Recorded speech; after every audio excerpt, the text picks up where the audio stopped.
皆さん、こんにちは、こんばんは。本日は、実践動画ではありません。この、1枚の写真を前にお話ししていきたいと思いますので、少々お付き合いください。記念すべき、第1回目、ね、ちょっと大げさですけども、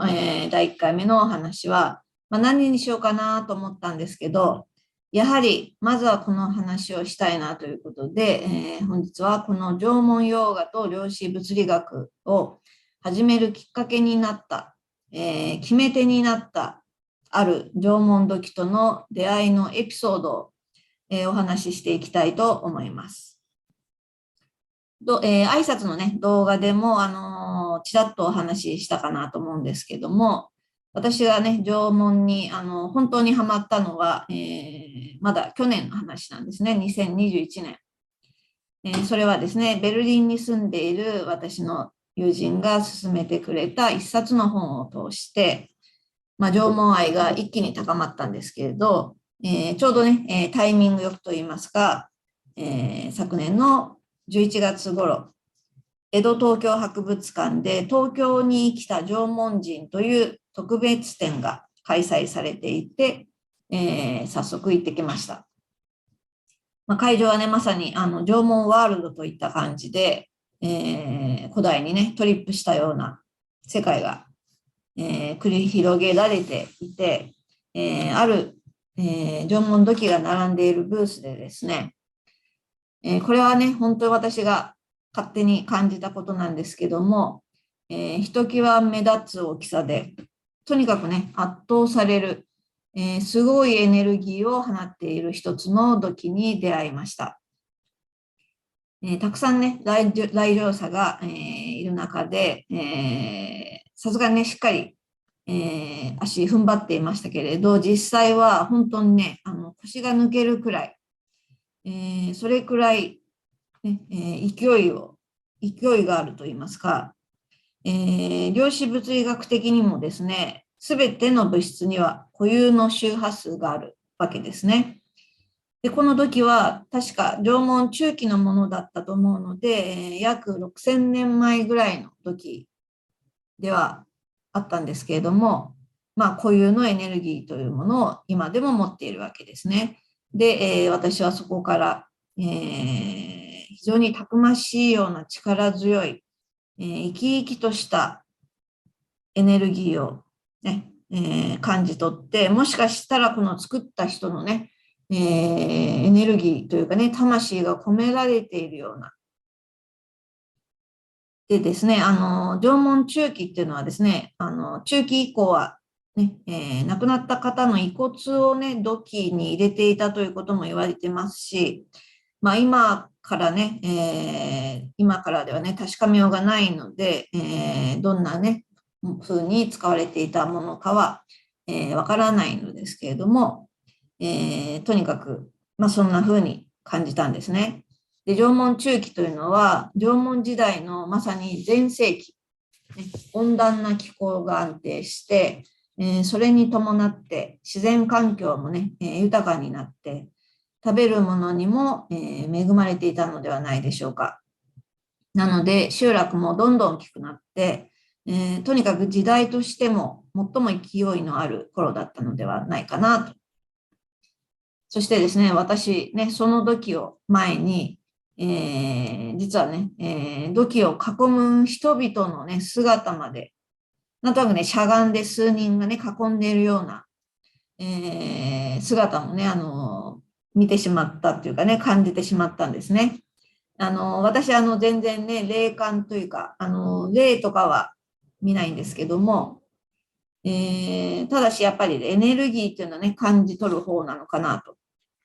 ただね、こちら今聞いていただいている方たちも、日頃ね、何かとね、そういったものをね、感じ取っていらっしゃるんではないかなとね、もちろん人からもですね。なので、いずれにしてもですね、その土器に圧倒されるままに、会場ね、展示物はすべて見たんですけれど、会場を後にした、ねその帰り道にはもうすでに縄文ヨガを始めよう、ね、始めなきゃというようなね、思いに至っておりました。で、ここまで話してきて、その土器が今ね、こちらに挙げているものなんですけども、本当はね、実物をせめて写真に撮ってあげたかったんですけれども、そもそもね、写真を撮っても良いものだったのか、ちょっとね、わかりかねるということで、これは、図録から、そのね、特別展の図録から撮った、図録に載っていた本から撮った写真になります。で、この、最初の第1回のお話のテーマをね、決めたときに、やはりあの時、ね、もう一回見たいなと思って、じゃあまず探そうということになって、で、ただですね、その当時、とにかくね、しつこいようですけども、もうその時に圧倒されていたもので、いろんなね、どこで出土されたとか、いつ、ね、表示があるんですけども、それすら記憶にない、記憶になかったので、まずね、江戸東京博物館のホームページ、幸いにもね、まだあったので、そして展示リストというのもありまして、そこからめぼしい土器を見つけて、で、それが東京都立埋蔵文化財センターにあるということが判明して、早速、多摩センターまでね、見に行ってきました。で、そこで、これかなともね、一つの土器があったんですけれども、それはね、縄文の前期の区分に展示されていて、後日、埋蔵文化財センターに問い合わせてみたら、それは、昨年の特別展では展示していないということが分かって、ちょっとがっかり、ね、振り出しに戻って、で、またね、気を取り直して、今度は江戸東京博物館にね、問い合わせてみたんですね。で、実は、特別展ね、昨年行った後にも私一度電話してまして、土器はね、本物ですかっていうね、レプリカじゃないですよねっていうね、問い合わせもしたことがあったんですけれども、今回また、すみません、最初のブースの方にあった時なんですけど、というふうにね、説明すると、担当の方が、それでしたら、3つほど大きな土器展示してましたよということで、で、図録もね、まだホームページ上で販売していて、私も慌ててね、購入していたので、なんとその土器もね、掲載されていたんですね。なので、ついにね、その土器の特定には至りました。それで、やっぱり、その土器は埋蔵文化財センターにあるということで、また再度電話して、見ると、実際に所蔵していますと。ただし、現在は展示していないとのことで。で、ね、またちょっとがっかりで、ね、実際にね、見られるかなと思ったので、がっかりではあったんですけれども、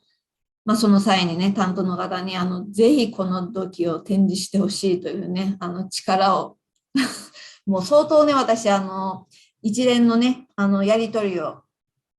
この埋蔵文化財センターの方たちや、同博物館のね、方にも、やり取りをしてて、一つの時に固執して、もう相当怪しい人にね、思われていたんじゃないかなと思うんですけれども、そんな怪しい私にもですね、非常に親切にね、対応してくださって、本当ね、この場を借りてありがとうございましたというね、お伝えして。で、そうですね、ぜひ、土器を展示してほしい、ね、展示してください。またね、ここでも言ってますけども。はい。なので、せっかくなので、この土器のね、もう私が説明するのも本当おこがましいんですけども、ちょっとね、この情報をお伝えしたいと思います。この土器の出土は、東京都ね、西南の多摩丘陵に位置する、いわゆる多摩ニュータウンの301遺跡というところから出土されていて、そのね、出土したときは、底の方がね、欠けていて、高さは60.9センチ。で、今は修復して、この写真に写っているようにですね、高さは64センチあるそうです。こうしてね、改めて土器見てみますとですね、なんか蛇みたいなものがね、彫ってあるんですかね。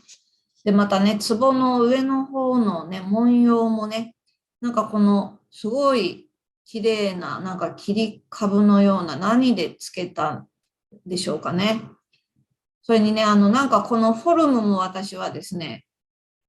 絶妙にこのカーブがですね、美しいなと思ったりですね。なんか本当よく見るとね、丁寧に作られていてね、制作者のね、方の思いがなんか込められてるなというふうにね、いろいろね、一つの時を前にね、妄想がね、膨らむ一方なんですけれども、こちらの時ですね、実際は縄文中期後期、中期の中の後半のもので、だいたい今から4500年前ぐらいのものだそうです。できたらね、皆さんもこの土器を見てもらいたいなと思いますし、またね、自分だけの土器とか、ね、土偶に会えるのもまた、ね、時空を超えた旅気分といいますか、時空を超えてね、古代の人々、縄文の人々にね、思いを馳せるというのはですね、イコールで、その時のね、人々のエネルギーにもね、つながるんじゃないかなと思って、そういうのも楽しいのではないでしょうか。ね、私の場合は、このね、同じ周波数が共鳴し合うじゃないですけども、なんか引き寄せ合ったみたいなね、この外との、まあ、出会いな感じでした。はい。ね。というわけでですね、本日の動画では、このね、土器探しのお話も含めて、ヨガを始めるきっかけになった、ねエピソードをお話しさせていただきました。でちなみにですね、多摩センターにあります東京都立埋蔵文化財センターというのはね、建物のね、2階にあるんですけれども、同じくです。同じその2階にね、いきなり空中庭園のね、ごとく縄文の村がね、出現しているんですね。もちろん、この埋蔵文化財センターさんの方がね、何年もかけてね、作られたと思うんですけども、5000年前のね、竪穴式住居は、その縄文の村の周囲に生えていたと考えられている樹木や野草が、50種類以上植えられていて、広さもね、結構あるんですね。東京都がね、こういう施設をね、縄文の森みたいなのね、こんな場所にね、作っているとはもう本当に私はね、発見の連続だったんですけれども、この辺りというのはですね、東京の武蔵野からね、多摩の方まで、相当ね、縄文創創期、おそらくもう旧石器の時代からね、人々が暮らしていた。で、遺跡がね、そこら中にある場所なんですよね。なのでね、本当皆さんもね、もし時間があればね、こちらに行ってみてはいかがでしょうか。はい、なんか最後はね、東京都立埋蔵文化財センターのね、宣伝みたいになってしまったんですけれども、まあ、この私のね、この土器へのね、熱い思い、ね伝わったんではないでしょうか。はい。では、ここまで、ご視聴いただいた皆様、ありがとうございました。で、コメントもね、なかなかコメントいただけてないんですけども、ぜひ楽しみにしています。そしてね、もちろん登録もよかったらよろしくお願いいたします。はい。それでは、ありがとうございました。